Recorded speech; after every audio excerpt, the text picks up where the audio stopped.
I'm assuming most of you watched the news this week and saw that former President Jimmy Carter died.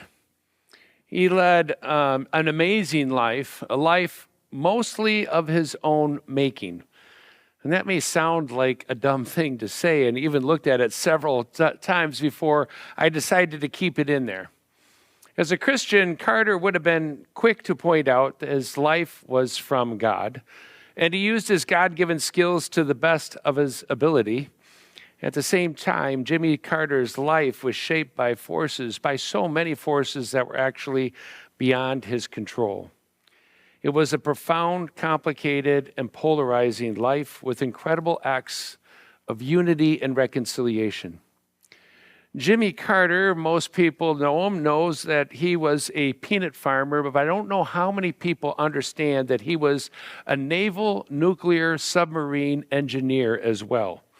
He actually was in this program selected by Admiral Rickover and only went to peanut farming when his father passed away.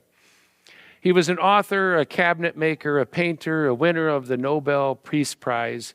He was the epitome of a grassroots political candidate going from state senator to governor to president, all within about 14 years.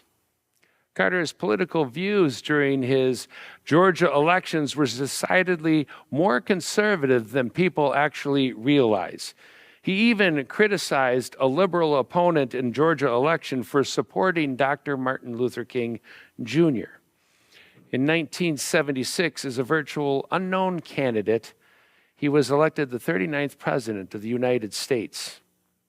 Jimmy Carter's one term as president will not go down in history as a great time for the United States. Jimmy Carter's, matter of fact, the mere mention of his name in some farming circles, in many farming circles, and among many Olympic athletes at the time, will bring all-out disdain. I had a dear friend in Davenport who was a farmer, and we ended up getting into a disagreement that almost turned into a relationship-ending disagreement because I said something positive about Jimmy Carter. Carter's presidency was marked by double-digit inflation, a recession, and an energy crisis. OPEC, the Organization of the Petroleum Exporting Countries, decided to double the price of oil and create a shortage. And this, along with decisions from U.S. refineries, created a gas shortage right as summer travel was to begin in the United States, and it created these really, really long gas lines. Russia invaded Afghanistan, and Carter punished them with a grain embargo, which had a negative impact both on Russia and the United States farm economy. Plus, it led Carter to boycott the Summer Olympics, which made him very unpopular among Olympic athletes, and one might argue contradicted the spirit of the Olympics.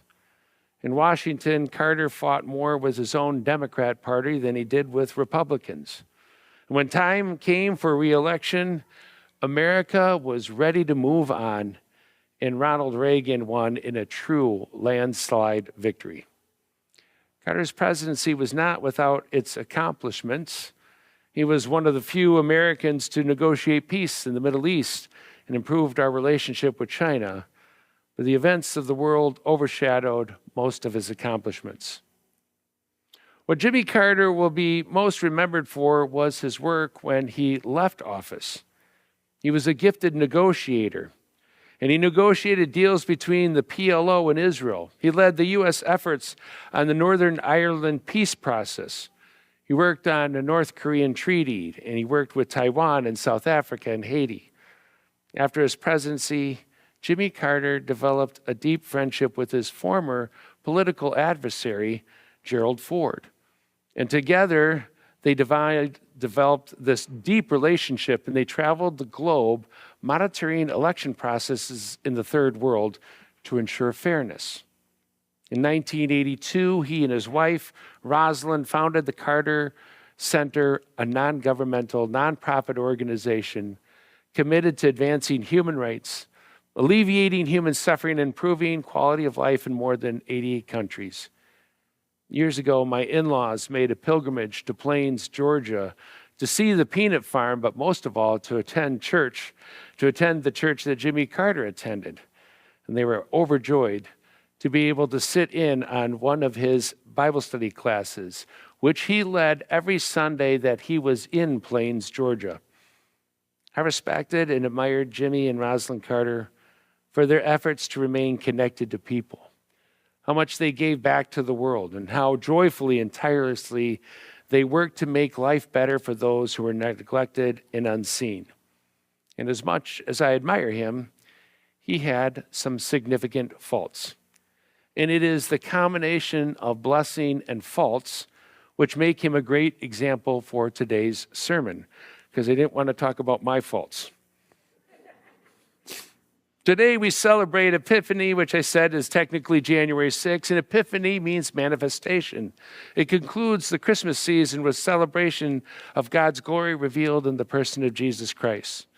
And the day is about the world beyond Judaism coming to know who Jesus is. It is often captured in the wise men visiting Mary and Joseph, or by John the Baptist proclaiming, "This is the one who is greater than I." At the same time, Epiphany is about the light of Christ revealing who we are, children of God, who are claimed and washed in the waters of baptism. We are sent out to become beacons of the light of Christ, sharing the good news of God's love to all people. And as I was reflecting on Epiphany and this meaning on our reading of the Gospel of John in our modern world, the last two lines of our reading really jumped out at me. The law was indeed given through Moses. Grace and truth came through Jesus Christ.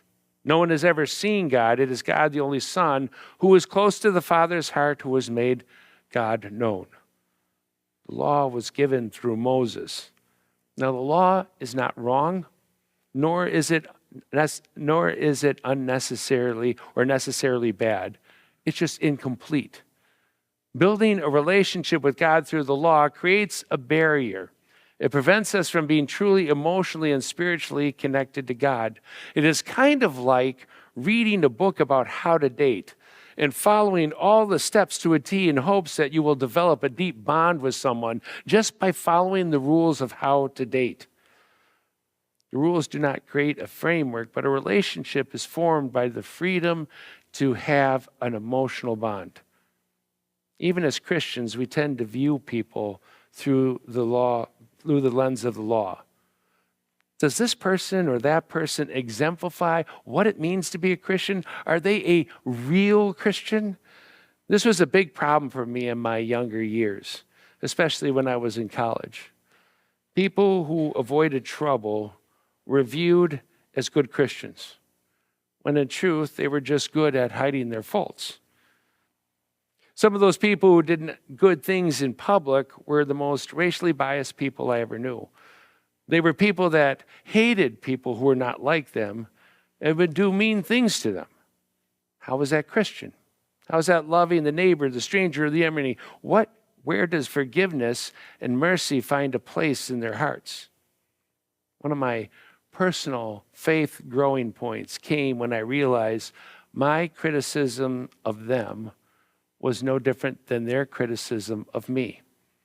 I just had a different form of hate, but it was still hate. If you're a person who sees Jimmy Carter as the ultimate Christian, I advise you not to dig too deep into his past. Choir boys do not get elected without getting dirty. And he had some horribly racist things. He said some horribly racist things during his early elections. And he was incredibly judgmental of presidents that followed him. If we view people through the law, they will all come up short. Even people like Dr. Martin Luther King Jr. or even John Wesley will come up short. But these two lines in John remind us that we don't view people through the law. Because of Christ, we view ourselves and our neighbor through the lens of grace and truth. And connected to grace and truth are mercy, forgiveness, reconciliation, and peace. We reflect the light of Christ when we reflect grace and truth.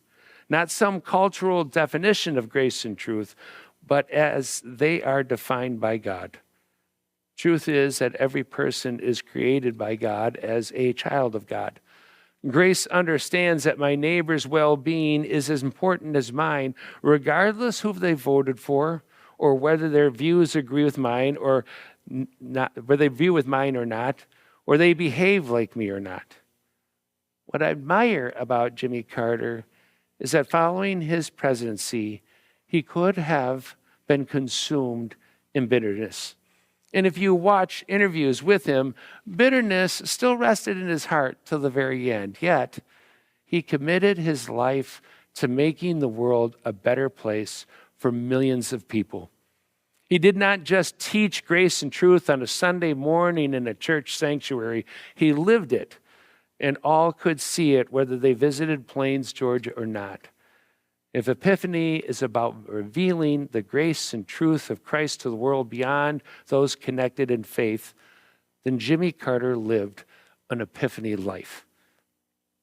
Verse 18 of our reading says, no one has ever seen God. It is God, the only Son, who is close to the Father's heart, who has made him known.